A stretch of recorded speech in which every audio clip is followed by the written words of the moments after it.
Assalamu alaikum jama'a, barka da haka, barka da aiki. Da yawan mutane suna tambaya tashin me yasa ake hacking din account din Facebook na mutum, sannan kuma idan an yi hacking din shi me ake yi da shi.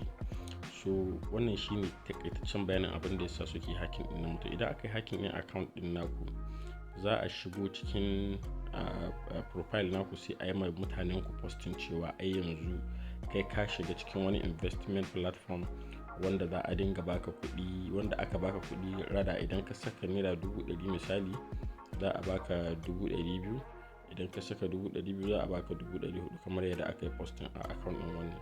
So za ku ga cewa sun yi posting shi account din da aka yi hacking na Hiskilu Shehu Kakale ga yanan. Za ku ga sun yi tagging mutum kusan 99. So duk wa'innan mutum 99 din za su ga wannan posting din ga account din. Sannan idan kun je kuma ga shi nan sun rubuta cewa ai following wannan link din, idan kun shiga cikin comment section za ku ga comment din ga sunan kusan 39 comment, ga sunan kusan 39 comment.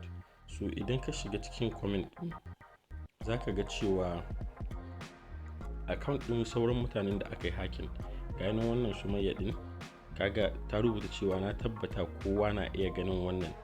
Ga wani Ibrahim nan shi ma duka account din da an kai hacking ne.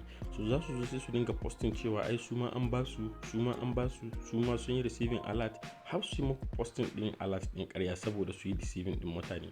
Ga shi na wannan Ibrahim Ladan shi ma account din shi an yi hacking din shi ne. In ka sauko ƙasa za ka ga wani Jibrin Ilaya shi ma account din an yi hacking ne. Duka suna cewa ai su ma an ba su.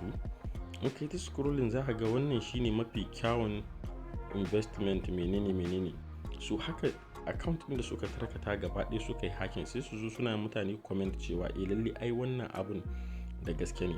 So wanda ya yi tunanin cewa na ƙwarai ne, mutane da yawa za su yi tunanin cewa na ƙwarai ne, ganin cewa ga wanda ya posting ko mutane da yawa sun yi posting har da screenshot cewa lalle sun yi receiving din shi.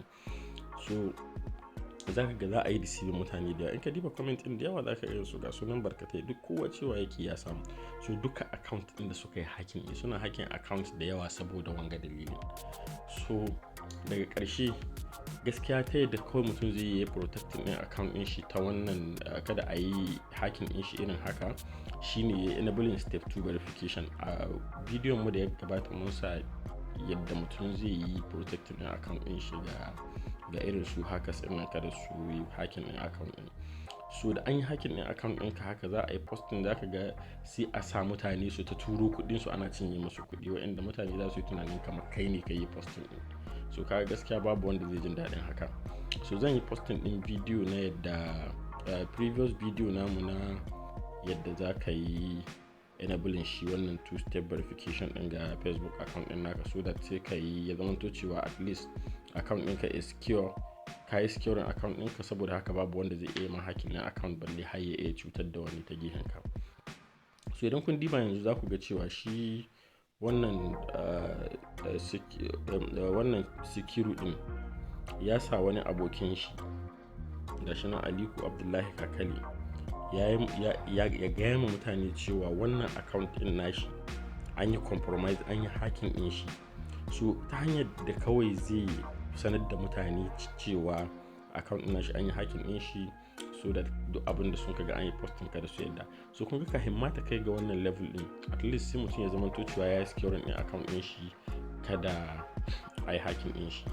Allah sai a diba next video din mu saboda a ga yadda ake protecting din account din. Mun gode kwarai da gaske.